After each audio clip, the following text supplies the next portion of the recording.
Start. Hello hello hello hello everyone, कैसे हो आप सभी लोग? मस्त ज़बरदस्त। मेरा नाम शेख फौद अली और मैं हाजिर हूँ आपके सामने एक बहुत ही प्यारा सा वीडियो लेकर, जो इसका टॉपिक है बेंट रूल। आज हम बेंट रूल को डिटेल में समझेंगे। बेंट रूल का क्या डिटेल डिस्कशन है। सबसे पहले बेंट रूल का ये स्टेटमेंट समझते हैं। बेंट रूल कहाँ इस्तेमाल होता है वो मैं बाद में आता हूँ। पहले ये समझिए बेंट कहता क्या है। हेनरी बेंट के हिसाब से जो भी सेंट्रल मेटल एटम है उसके पास दो तरीके के एंगल वाले क्या है बॉन्ड बनते हैं, जिसमें सेंट्रल मेटल एटम के साथ इलेक्ट्रोनेगेटिव एटम वो पोजीशन ऑक्युपाई करता है जहां पर परसेंटेज पी कैरेक्टर क्या है मैक्सिमम है, और lone pair and double bond उस पोजीशन को ऑक्युपाई करते हैं जहां पर परसेंटेज एस कैरेक्टर क्या है मैक्सिमम है। क्या आपको इतनी पूरी बात समझ में आ गई? अब आते हैं, हम समझते हैं कि सर वो क्या बातें हैं जिसमें आपने हमें बताया था। क्या है बेंट का जो ये लॉ है ना, बेंट का Bent's rule, it's applicable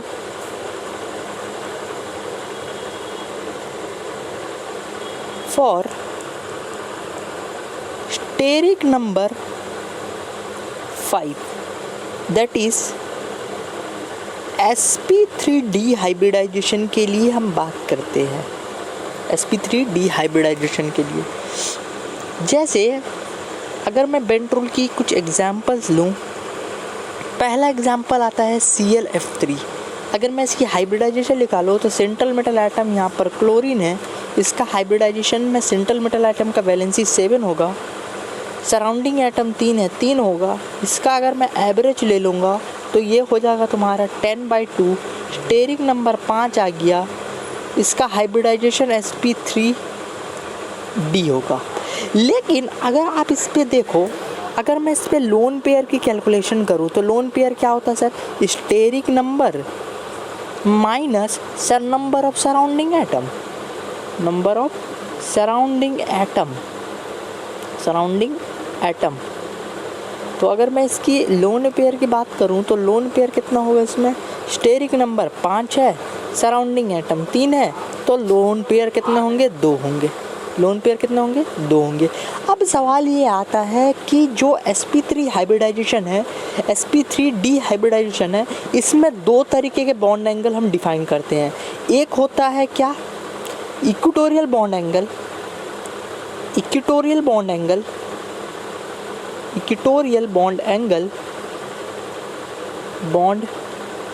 angle या फिर इक्वेटोरियल पोजीशन की बात करता हूँ पहले, पोजीशन। और एक होता है एक्सियल पोजीशन। आपको पता है क्योंकि sp3 में 2 तरीके, sp3d में 2 तरीके के पोजीशन डिफाइन होते हैं। एक होता है इक्वेटोरियल पोजीशन और एक होता है एक्सियल पोजीशन। अब जो आपने ClF3 जो है, इसकी अगर आपने हाइब्रिडाइजेशन निकाली तो इसका स्टेरिक नंबर कितना आया? स्टेरिक नंबर आया सर 5। इसकी में नंबर ऑफ लोन पेयर कितने आए? नंबर ऑफ लोन पेयर आगे कितने? अरे भाई रुकना, लोन पेयर आ गए कितने सर? लोन पेयर आ गए 2। इसका मतलब है अब मुझे ये डिसाइड करना होगा कि लोन पेयर कहाँ रहेगा और बॉन्ड पेयर कहाँ बनेगा। तो आपको बेंट का यहाँ पर हेल्प लेना होगा। बेंट बोलता है कि जो मोस्ट इलेक्ट्रोनेगेटिव एटम है वो उस सेंट्रल मेटल एटम का वो पोजीशन ऑक्युपाई करेगा जहाँ पर परसेंटेज पी कैरेक्टर ज़्यादा हो। भाई परसेंटेज पी कैरेक्टर अगर किसी मॉलिक्यूल में ज़्यादा है तो मॉलिक्यूल की लंबाई बढ़ेगी। जैसे मान लो मेरे पास सेंट्रल एटम Cl है, तो Cl के पास यहाँ पर एक्सियल पोजीशन है, ये एक्सियल पोजीशन है, ये इक्वेटोरियल है, ये इक्वेटोरियल है, ये भी इक्वेटोरियल है। 3 इक्वेटोरियल के बीच का जो एंगल है वो है 120 डिग्री। ये वाला एंगल कितना है? थोड़ी डिटेल में ले लाऊं। ये वाला एंगल कितना है? 120 डिग्री। ये वाला एंगल कितना है एक्सियल के साथ? ये वाला एंगल, ये वाला सर 90 डिग्री, और ये दोनों के बीच का जो एंगल है वो है 180 डिग्री। समझ में आ रहा बात? ठीक है। और ये इक्वेटोरियल का इसके साथ कितना एंगल है? 120 डिग्री। इसका मतलब ये है कि बेंट बोलता है कि अगर मैं Cl मॉलिक्यूल को देखूं, यहाँ पर Cl मॉलिक्यूल को बनाने के लिए मेरे पास 3 पोजीशन है। Cl है, इधर मेरे पास इक्वेटोरियल है, ये एक्सियल है, ये एक्सियल है, ये एक्सियल है, ये एक्सियल है और ये एक्सियल है। तो अब मुझे ये डिसाइड करना होगा कि लोन पेयर को मैं कहाँ रखूँ, बॉन्ड पेयर को मैं कहाँ रखूँ। तो बॉन्ड पेयर वहाँ जाएगा, मतलब मोस्ट इलेक्ट्रोनेगेटिव एटम कौन है, फ्लोरीन। तो फ्लोरीन वो पोजीशन ऑक्यूपाई करेगा जहाँ पर परसेंटेज एस कैरेक्टर ज़्यादा है, यानी मैं इसको यहाँ पर ये भी बोल सकता हूँ परसेंटेज पी कैरेक्टर जहाँ ज़्यादा है, इसका मतलब ऑक्यूपाई कहाँ पर, एक्सियल पोजीशन। नोट करना, एक्सियल पोजीशन पे ऑक्यूपाई करेगा, क्योंकि एक्सियल पोजीशन पे बॉन्ड एंगल कितना का होता है, दोनों बॉन्ड एंगल, दोनों एक्सियल के बीच का बॉन्ड एंगल होता है 180 डिग्री। इसका मतलब ये जो क्लोरीन है, ये जो बॉन्ड एंगल ये करेगा, तो यहाँ पर फ्लोरीन कितना डिग्री में रहेगा, एक्सियल पोजीशन पे, क्योंकि एक्सियल का बॉन्ड एंगल कितना है, ज़्यादा है, ये भी ज़्यादा है फ्लोरीन। लेकिन अभी भी एक फ्लोरीन बचा हुआ, तो एक फ्लोरीन को अब कोई जगह बचा नहीं है, तो अब मैं उसको कहाँ पर रखूँगा, इक्वेटोरियल में। अब जो लोन पेयर बचे हैं वो इक्वेटोरियल पे रहेंगे। अब ऐसा क्यों हुआ ये भी मैं बताऊँगा कि ऐसा क्यों हुआ, हम क्यों लोन पेयर को एक्सियल पोजीशन पे रखें। देखो, ये लोन पेयर ऐसा रहेगा और ये लोन पेयर कुछ ऐसा रहेगा, ठीक है। अब इन दोनों के बीच का एंगल क्या हो गया, बढ़ गया, क्यों, क्योंकि यहाँ पर जो एंगल है, ये एंगल कितना है, ये एंगल है 120 डिग्री, और 120 डिग्री होने के कारण ये दोनों बॉन्ड एंगल के बीच में क्या हो, दोनों लोन पेयर के बीच में एक रिपल्शन क्या होगा, रिपल्सिव फोर्स कम पड़ेगा, और रिपल्सिव फोर्स कम पड़ेगा तो ये मॉलिक्यूल स्टेबलाइज रहेगा, ठीक है, ठीक है। जैसे अगर आपके मन में सवाल आएगा कि सर ऐसा क्यों हुआ, क्यों इक्वेटोरियल पोजीशन पे हमें लोन पेयर को रखना पड़ा, बिकॉज यहाँ लिखेंगे because of large bond angle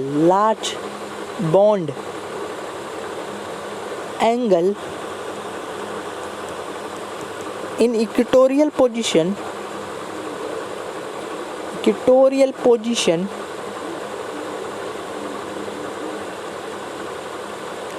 loan pair repulsion get minimised,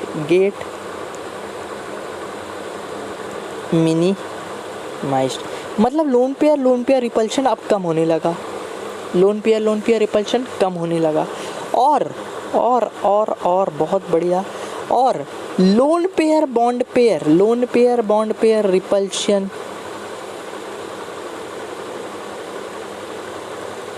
is also occur, but it is not more effective,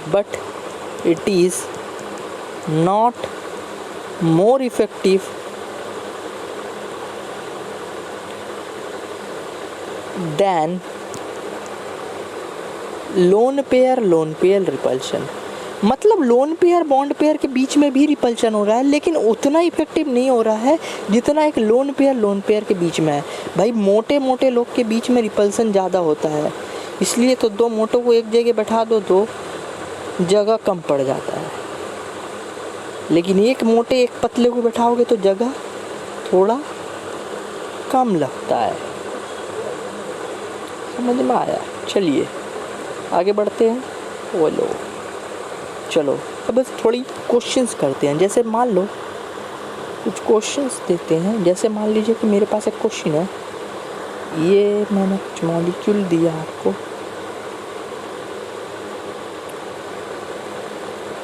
compare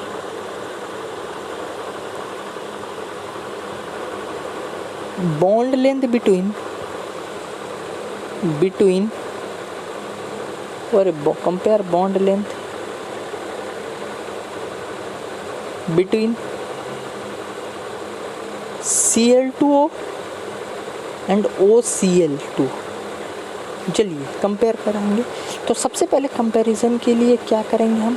comparison के लिए सबसे पहले दोनों का स्ट्रक्चर बनाएंगे। ClO का स्ट्रक्चर कैसे होगा? O होगा। अरे भाई एक ही बात हो गया, ये उल्टा हो गया। ए भाई रुक,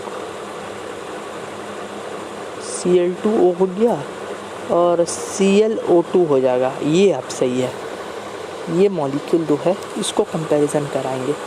तो अभी हम आंसर देखेंगे क्या होगा। तो सबसे पहले इधर देखेंगे, तो इधर मैं बनाऊंगा C डबल बॉन्ड O, ये डबल बॉन्ड O होगा। बोलो आया ना, ठीक है। और इसमें लोन पेयर होगा, हाँ होगा, क्यों नहीं। 1 2 3 4 5 6 7 8 हो गया, इसका पूरा कंप्लीट है लोन, ऑक्टेट कंप्लीट है, इसको छोड़ दो। अच्छा ClO2 का बनाओगे OCl Cl, ठीक है ठीक है। अब देखो यहाँ परसेंटेज एस कैरेक्टर ज़्यादा होगा, परसेंटेज एस कैरेक्टर इंक्रीजेस, यहाँ परसेंटेज एस कैरेक्टर क्या होगा, इंक्रीज होगा। यहाँ परसेंटेज पी कैरेक्टर ज़्यादा होगा, यहाँ परसेंटेज पी कैरेक्टर ज़्यादा होगा, परसेंटेज पी कैरेक्टर क्या होगा, ज़्यादा होगा। और परसेंटेज एस कैरेक्टर के कारण इधर का बॉन्ड एंगल क्या होगा, इंक्रीज होगा। ये थीटा क्या होगा, इंक्रीज होगा, θ1 हो गया। और ये बॉन्ड एंगल θ2। तो अगर मैं आपसे बोलूँ कि कौन थीटा बड़ा है, तो आप बोलोगे कि सर θ1 जो है वो बड़ा है θ2 से। इसका मतलब ClO2 का बॉन्ड एंगल ज़्यादा होगा किससे, Cl2O से। बोल रहे भाई हाँ या ना, हाँ। और बॉन्ड लेंथ की बात करो तो बॉन्ड लेंथ उल्टा कर देंगे। बॉन्ड लेंथ का ऑर्डर क्या होगा, बॉन्ड लेंथ का ऑर्डर होगा Cl2O का ज़्यादा होगा किससे, ClO2 से। उल्टा होगा क्योंकि bond length is inversely proportional to 1 by bond angle. ये पूरा लिख के रख लो, इम्पॉर्टेंट है, सवाल करने में बहुत हेल्प करने वाला है। लो समझ में आ गया, ठीक है। चलिए आगे बढ़ो, आइए नेक्स्ट क्वेश्चन। नेक्स्ट क्वेश्चन है H2O2 और O2F2, इनके बीच में कंपैरिजन होगा। बताइए किस में परसेंटेज, इसमें बॉन्ड एंगल किसका ज़्यादा है। Compare bond length, bond length का कंपैरिजन करना है भैया। बेंड्स रूल के हिसाब से ही हमको करना है, बेंड रूल ही जो बोला है उसी के हिसाब से करना है। तो बेंड रूल कहता है कि पहले इसका स्ट्रक्चर बनाइए, HOOH, और यहाँ पर बनाएंगे तो O यहाँ F, यहाँ F। यहाँ पर देखेंगे तो परसेंटेज एस कैरेक्टर कहाँ है, ज़्यादा है। Percentage s character increases, percentage s character increases. यहाँ percentage p character increases, percentage p character increases. Percentage p character बढ़ने से मॉलिक्यूल पे क्या बढ़ता है, लंबाई बढ़ता है। Percentage p character is in directly proportional to bond length, तो इसका बॉन्ड लेंथ ज़्यादा होगा एज कम्पेयर टू इसका। बोलो ख़त्म हुआ काम, आइए आगे बढ़ो। नेक्स्ट क्वेश्चन देखते हैं, नेक्स्ट क्वेश्चन करो। नेक्स्ट क्वेश्चन मैं आपको देता हूँ, बहुत बढ़िया क्वेश्चन है, ध्यान से देखना। नेक्स्ट क्वेश्चन देते हैं, नेक्स्ट क्वेश्चन। अच्छा एक क्वेश्चन था BRF5 में, how many 90 degree bond angle, how many 90 degree bond angle are present. बच्चे बोलेंगे कि आंसर क्या होगा इसका बताइए। ये बहुत इंपॉर्टेंट क्वेश्चन है क्योंकि ये JEE एडवांस में आया हुआ क्वेश्चन है, ये JEE एडवांस का क्वेश्चन है, ये JEE एडवांस का क्वेश्चन है। बताइए इसका आंसर क्या होगा। ऑप्शन बोलेंगे बच्चे क्या, कितना होगा, 12 90 डिग्री बॉन्ड एंगल होगा, 12 90 डिग्री बॉन्ड एंगल होगा, 12 होगा, मतलब 12 होगा। तो आंसर गलत है, इसका आंसर जो है 0 होगा, 0 होगा। ड्यू टू, इसका रीज़न लिखेंगे, इसका रीज़न लिखो, reason due to lone pair repulsion,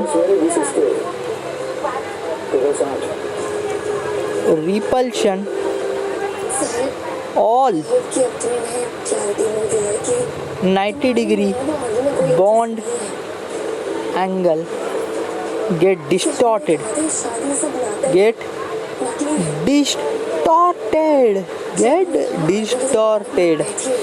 So there is no perfect 90 degree bond angle. No perfect 190 degree bond angle. ये बहुत इंपॉर्टेंट क्वेश्चन है, याद रखना भैया, याद रखना, ये बहुत ही इंपॉर्टेंट है। यहाँ पर मैं लिख देता हूँ इम्पॉर्टेंट। इसका हाइब्रिडाइजेशन निकालोगे तो ऑक्टाहाइड्रल आएगा भाई। इसका कितना होता है 7, इसका कितना होता है 5, डिवाइडेड बाय 2 करोगे तो कितना होगा 6 होगा। और स्टेरिक नंबर 6 मतलब ऑक्टाहाइड्रल आएगा। तुम सोचोगे कि सारा बॉन्ड एंगल क्या होगा 90 डिग्री होगा, लेकिन नहीं होगा। ये बहुत बढ़िया क्वेश्चन है जो जेईई एडवांस ने पूछा था, ठीक है। अच्छा, और सवाल देता हूँ, जैसे SF4 और SF6 में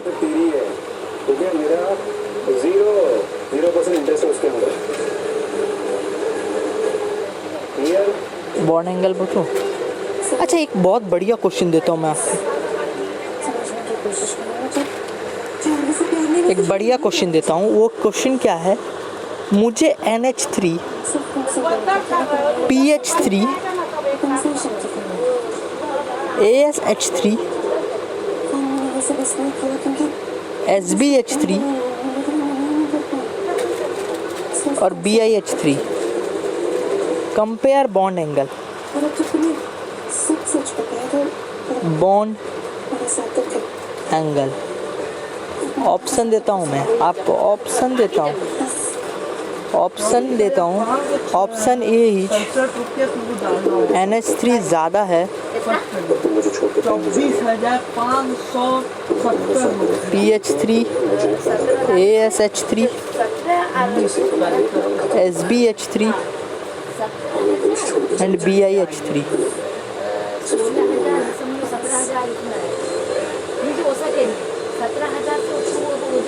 तो कौन सा सही होगा? B,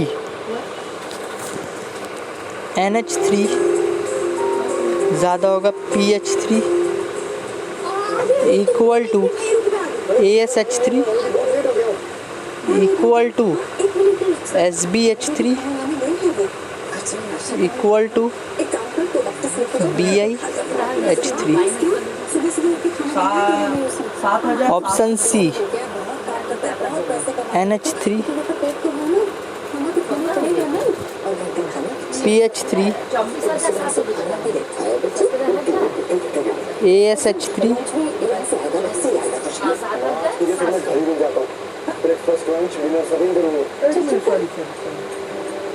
BIH3।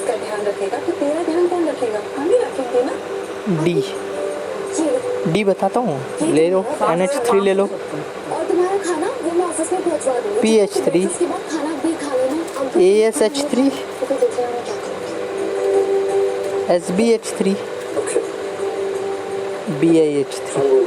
बताइए आंसर क्या होगा?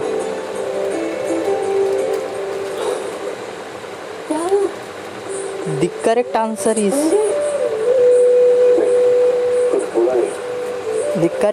is this. B is the correct option. Reason लिखो, रीज़न। आंसर होगा ऑप्शन बी।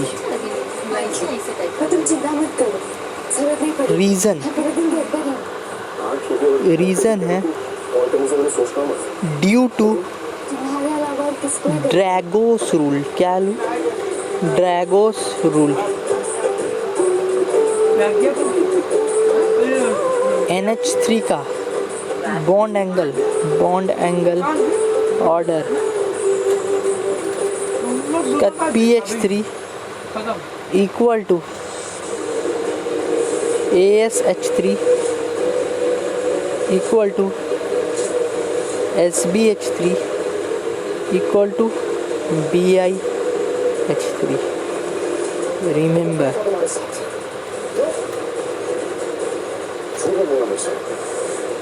तुम कर क्या रही थी इसके साथ? उसकी नसों की फुहार के अंदर की इस तपिश में ठीक है। वो सुबह आज से रात 10:30 बजे थोड़ा बदल रही है।